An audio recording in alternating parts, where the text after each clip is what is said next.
Tetelestai. Você sabe o que isso significa? Quando lemos algo que foi escrito primeiramente em uma língua e foi traduzido para outra, naturalmente há alguma perda nessa tradução, porque a segunda língua não consegue captar bem a profundidade de algumas palavras da língua materna. E infelizmente a Bíblia não é exceção disso. Lá em João 19 diz que Jesus, aí já quando ele está sendo crucificado, diz que ele bebe um vinagre e diz, está consumado. E depois disso ele acaba morrendo. Então, se alguém faz uma leitura rápida ali, simplesmente olhando para o português, não vai ver profundidade nenhuma nessa passagem. Mas se a gente dá uma pausa e dá uma olhada no grego, no original, a gente vai ver uma coisa bem interessante. Existe uma palavra chamada tetelestai. O que significa isso? Vamos imaginar que você me deve uns 20 mil reais e aí você entra em contato comigo para pagar essa dívida. E aí eu crio um documento, nesse documento eu coloco a descrição detalhada da dívida, tudo aquilo que você me deve, o valor que você me deve. E aí você faz o pagamento. Depois que você faz esse pagamento, eu vou te dar esse documento, como se fosse um recibo.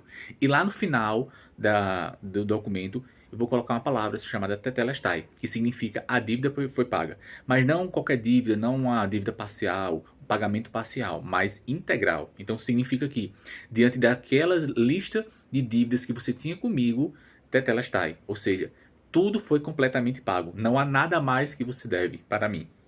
E o que isso tem a ver com Jesus? Tudo. Porque lá em João 19, quando fala que Jesus diz está consumado, na verdade a palavra original é tetelestai. Então, para a gente entender a profundidade desse versículo, vamos imaginar o seguinte: a sequência de etapas que acontece. Primeiro, Jesus bebe o vinagre. E esse vinagre, como algo amargo, como algo ruim, então podemos ver que toda a luta, todos esses 33 anos que Jesus passou, todo o sofrimento, todo o açoitamento, os desafios que ele passou, foi como se fosse um vinagre, como algo amargo para ele, mas que ele precisou passar. E depois que tudo isso, depois que ele bebe esse vinagre, essa luta, todo esse sacrifício que ele passou, tetelestai, a dívida foi paga. Então, dessa maneira, estar consumado significa tetelestai, a dívida foi paga. Então, ali, Jesus, nos últimos momentos de vida dele, as últimas palavras, ele decreta para os céus e para a terra, está consumado. Então ali ele está dizendo que não havia mais não há mais nenhuma dívida que temos mais para com Deus, porque ele pagou totalmente. Então ali ele está decretando um recibo dos nossos pecados para Deus. Estar consumado. Toda a dívida foi paga. Nenhuma condenação há para aqueles que estão em Cristo Jesus. Então ali, Jesus, nos seus últimos momentos na crucificação, nos seus últimos momentos de ministério aqui, como homem de um Deus esvaziado, ele afirma: tudo foi feito, não há nenhuma dúvida mais, não há nenhuma dívida mais para com Deus. E ali, finalmente, a grande vitória da humanidade, depois de séculos e séculos preso ao pecado, esperando a promessa de um Messias, de um Salvador, finalmente ali, Jesus coloca o fim de uma antiga era e o começo de uma nova era. Uma era agora que podemos ser reconciliados com Deus, ser restaurados, ser renovados, limpos de toda a podridão que cometemos ao longo de nossa vida, por aquele simples ato ali que foi extremamente profundo e doloroso, mas aquela via dolorosa que levou Jesus à crucificação,